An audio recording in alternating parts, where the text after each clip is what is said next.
Oke, yo, kembali lagi bersama saya NIGIB, yo. NIGIB, ya. NIGIB, yo. Anjay. Oke guys, kita masuk ke chapter 8 sekarang.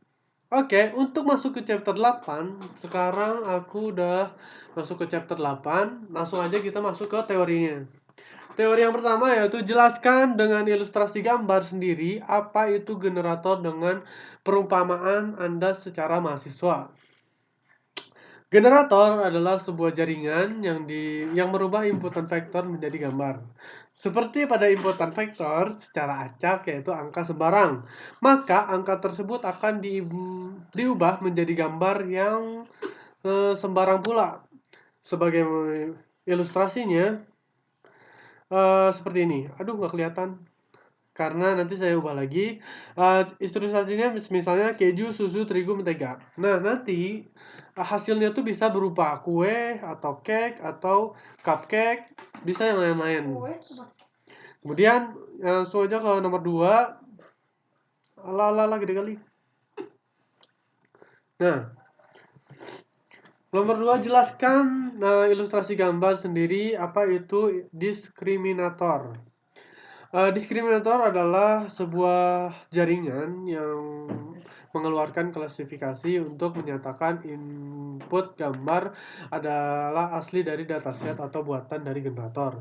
Lebih mudahnya, diskriminator digunakan untuk hasil gambar dari generator sesuai dengan yang diinginkan. Sebagai ilustrasinya, dosen menyuruh mahasiswa membuat kue bolu, maka hasilnya akan dibuat kue bolu. Kemudian jelaskan dengan gambar ilustrasi sendiri bagaimana arsitektur generator yang kita buat. Generator menggunakan inputan array random yang bernama speed, di mana akan diubah menjadi sebuah gambar dengan menggunakan convolution neural network yang dapat dilihat pada gambar. Contohnya gambarnya ini. Speed, kemudian design, kemudian up sampling, kemudian conv, upsampling 2 berubah menjadi conv yang hasilnya menjadi result. Masuk ke nomor 4, jelaskan dengan ilustrasi gambar sendiri bagaimana arsitektur diskriminator dibuat.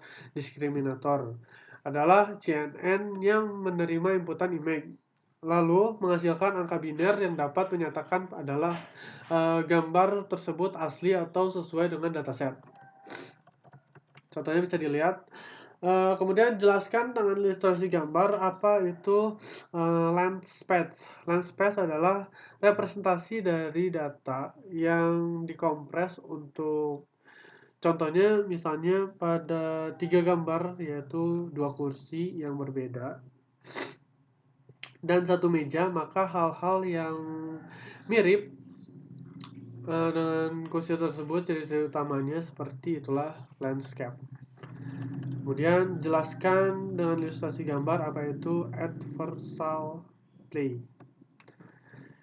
Adversal play seperti itu. Kemudian langsung aja ke nomor 7, jelaskan apa ilustrasi gambar. Pada itu Nest Equilibrium dan Nest Equilibrium adalah konsep dalam teori permainan di mana hasil optimal dari permainan adalah di mana tidak ada insentif untuk menyimpan dari strategi awal mereka. Lebih khusus lagi, keseimbangan Knox adalah konsep teori permainan di mana hasil optimal dari permainan adalah di mana tidak ada permainan yang memiliki intensif untuk menyimpan dari strategi yang dipilihnya setelah menerimakan pilihan lawan. Contohnya seperti ini. Kemudian nomor 8, sebutkan dan jelaskan contoh-contoh implementasi dari Gen pada bidang mode, seni, dan iklan. Gen dapat digunakan untuk membuat foto-foto model fashion, imajiner, tanpa perlu menyewa model. Pada bidang sains, Gen dapat meningkatkan citra astronomi dan mensimulasikan penjelasan gravitasi untuk penelitian materi gelap. Kemudian berikan contoh dengan penjelasan kode program beserta gambar arsitektur untuk membuat generator neural network. Seperti ini, Gen sequential untuk menginisiasi dari sequential, kemudian Gen add design input untuk train, desain anti lagi menambahkan dash layer, menambahkannya, terus yang terakhir Gen summary memproses data yang sudah disetting. Pada contoh tersebut, data akan diambil dari hasil proses sebelumnya, yaitu proses ekstraksi pada gambar. Contoh ini dapat di 3 layer dan satu input layer dan satu output layer. Dari input layer nantinya akan dimasukkan terlebih dahulu ke dance layer pertama, lalu diproses oleh 2 layer selanjutnya, dan terakhir akan ditampilkan oleh layer output. Contoh ilustrasinya. Nanti gambarnya saya perbesar lagi ya. Berikan contoh ilustrasi dari sektor discriminator dengan sebuah input layer, 3 buah hidden layer, dan 1 buah layer. Inisiasi terlebih dahulu, kemudian men-setting dash, kemudian memproses data yang sudah di-setting. Pada contoh tersebut, data akan diambil dari hasil proses sebelumnya, yaitu proses ekstraksi data gambar. Dari contoh ini dapat 3 layer dance dan 1 input layer dan 1 output layer. Pada proses ini seluruh data akan dibandingkan dengan data sebelumnya, yaitu dari generator dan dari data aslinya yang sudah dijadikan data vektor. Kemudian jelaskan bagaimana ikatan output dan input antara generator dan diskriminator tersebut. Jelaskan kenapa input dan outputnya seperti itu. Pada kedua metode tersebut akan disebutkan beberapa akurasi dari setiap metode. Setiap metode tersebut, diskriminator generator akan dilakukan pelatihan dan akan dibandingkan hasilnya. Generator akan menghasilkan data baru sesuai dengan hasil latihan, dan dari data tersebut diskriminator akan membandingkan dengan data set apakah data tersebut asli atau tidak. Kemudian jelaskan apa perbedaan antara Kullback-Leibler divergence, relatif entropi adalah ukuran dari bagaimana satu distribusi probabilitas berbeda dari yang kedua distribusi probabilitas frekuensi. Di Divergence-Shannon adalah ukuran divergence prinsip yang selalu terbatas untuk variabel secara atas. Jelaskan apa itu fungsi objektif. Fungsi objektif adalah fungsi yang digunakan sebagai petunjuk berapa nilai kesamaan antara gambar yang dibuat dengan yang asli. Kemudian jelaskan apa itu scoring. Scoring digunakan untuk mengukur beberapa realistis output dari game, di mana ada dua parameter, yaitu gambarnya punya variasi dan setiap gambar jelas terlihat seperti sesuatu. Kemudian jelaskan kelebihan dan kekurangan game. Keunggulan game menghasilkan data baru yang bisa hampir mirip dengan data asli. Karena hasil pelatihannya, game dapat menghasilkan data gambar, teks, audio, video yang dapat dibilang hampir mirip dengan yang asli. Kemudian untuk kekurangannya, data saat diproses oleh metode GAN tidak mengkonversi jenis sampel yang dihasilkan oleh generator terbatas.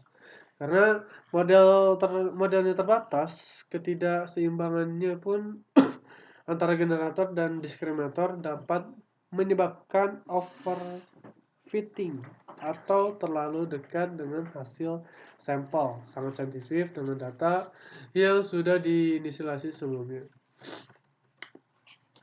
Kemudian kita masuk ke coding.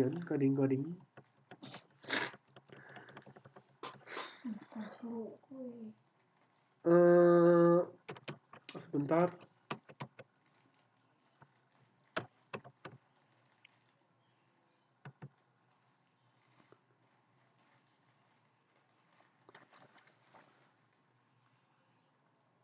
Oh, pantas aja error tuh di sini, guys. Di sini kita kurang menambahkan begin.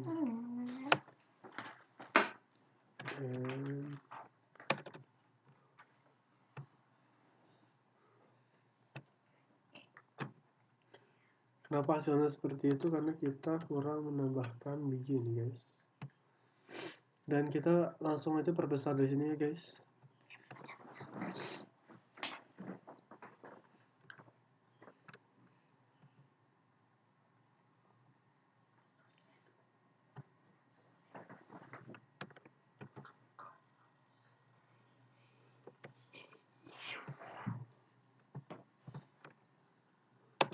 Jadi 4 lah ya.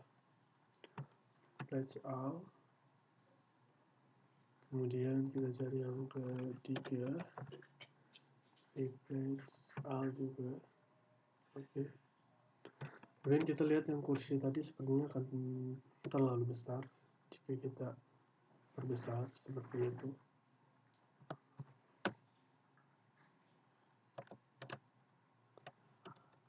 Ini dia nomor 5.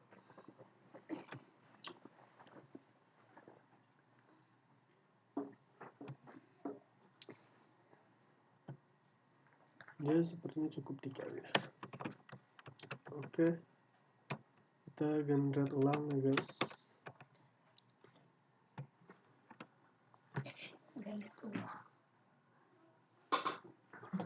Gotta back to the lab to kill it. Belum beres ya? Enggak. Taruh lah. 1, 2. Ada yang ngecek kan? Ada. Siapa? Rehan. Terus? Enggak. Di antara celana satu pilih ada ini.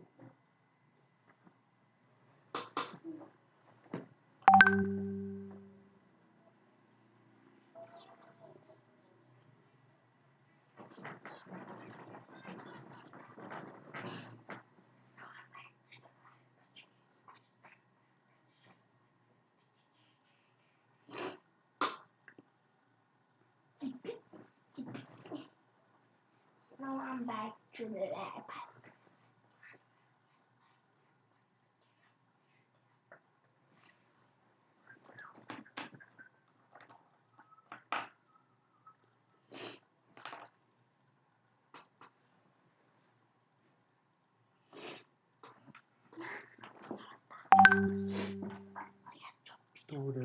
lagi. Coba lihat. Tuh. Itu laptop gue. Lihat ke WA makanya. Ih, Misalnya apa dia bilang? siapa? Misalkan. Agan. WK. Ya udah. Kan gak penting bang. Oke guys, kita lanjutkan ya guys. Kita itu gambarnya sudah besar-besar. Termasuk ke teori. Ke pemrograman.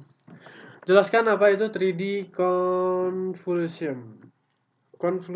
Konvolusi 3D menerapkan filter 3 dimensi ke dataset dan filter bergerak 3 arah X, Y, Z. Untuk menghitung representasi fitur level rendah, bentuk output mereka adalah ruang volume 3 dimensi. So, masuk ke 2.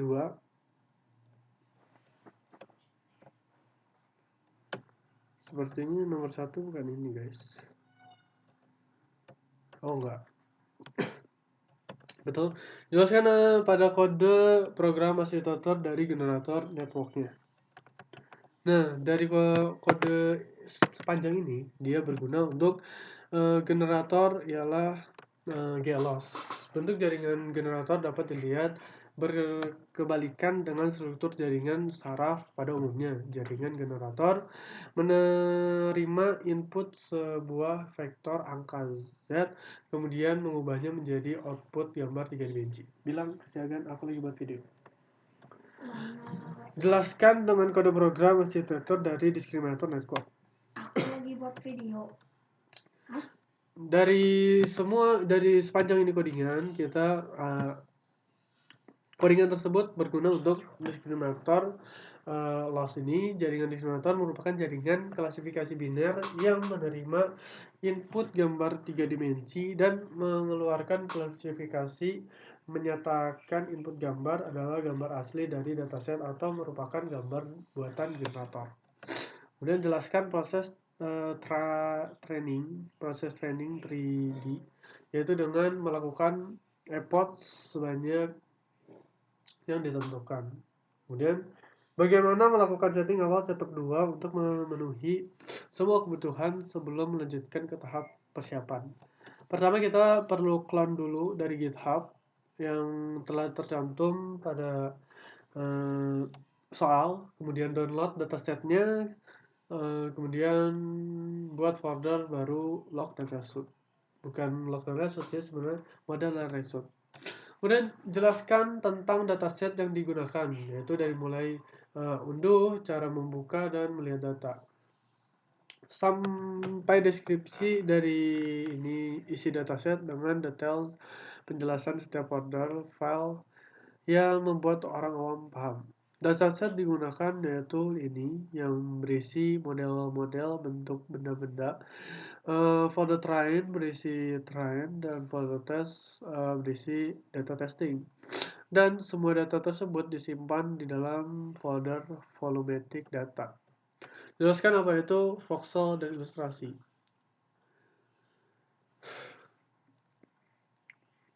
Pixel atau voxel adalah titik dalam ruangan 3 dimensi. Sebuah voxel mendefinisikan posisi dengan 3 koordinat dalam arah X, Y, Z. Sebuah voxel adalah unit dasar untuk mewakili gambar 3D. Visualisasi dataset tersebut dalam menampilkan visual plot. Jelaskan cara melakukan visualisasi. Yang pertama kita import library, kemudian load data file .mat, lalu read memakai matplotlib. Buka file run.py, jelaskan dan membuat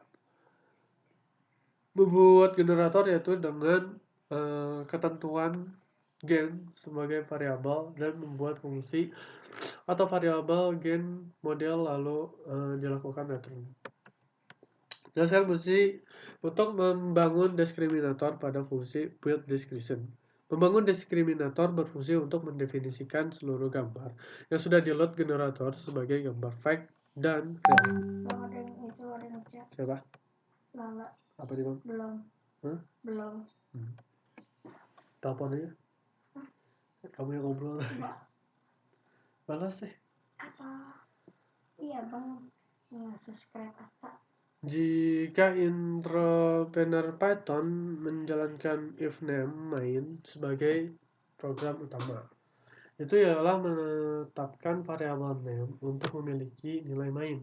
Jika file ini sedang diimport dari modul lain, name akan ditetapkan ke nama modul. Nama modul tersedia sebagai nilai untuk nama variabel global.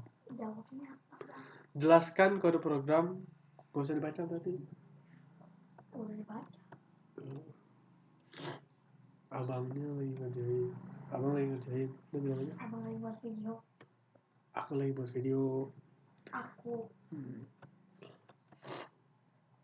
Di sini menggunakan Adam sebagai algoritma pengoptimalan dan binary cross entropy sebagai kerugian loss.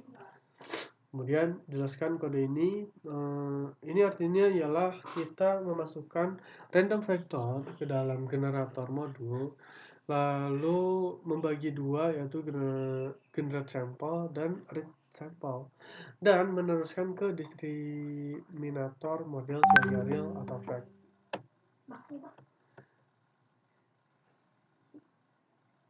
Dengar? Semangat ya. Ini berfungsi untuk membuat TensorFlow yang nantinya bisa diakses melalui localhost. Kemudian fungsi ini ialah untuk melakukan reshap agar sap yang dihasilkan tidak terlalu besar. Kemudian ini karena jika epos semakin banyak, maka kualitas testingnya akan dihasilkan akan semakin baik. Kemudian batch adalah fungsi file yang akan di training. Kemudian ini adalah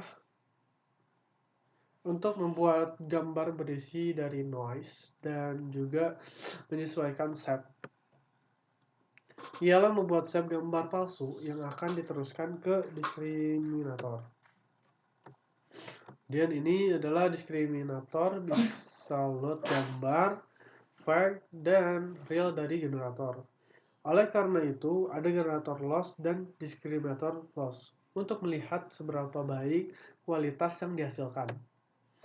Kemudian dengan melakukan print g-loss untuk generator dan juga d-loss untuk diskriminator. Kemudian untuk kodingan ini mengapa ada perulangan? Karena untuk melakukan perbandingan dari hasil yang sudah didapat.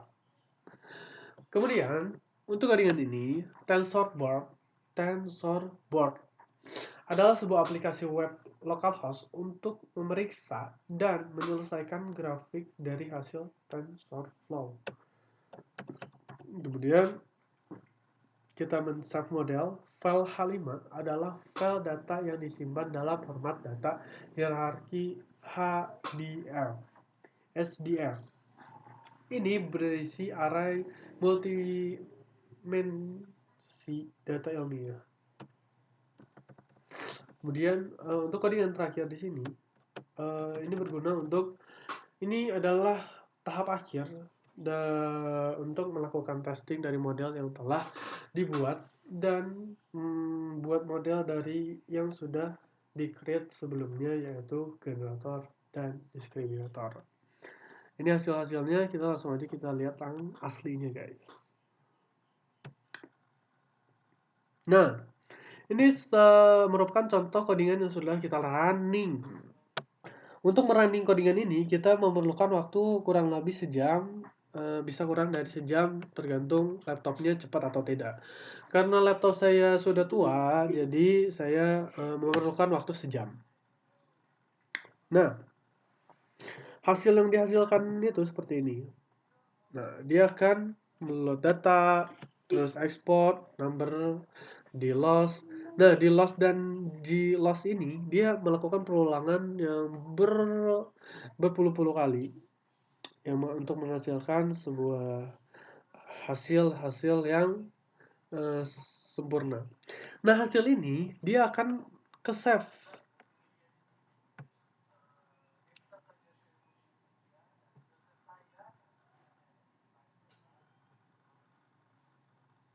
Nah, dia akan masuk ke Nah, yang tadi kita generate di sana, datanya akan masuk ke sini. Kemudian modelnya akan ke-save juga di file model, di folder model, dan ini ke-save di folder result. Kemudian cukup sekian dari yang bisa saya paparkan. Terima kasih. Dadah! Yo, NIGIB ya.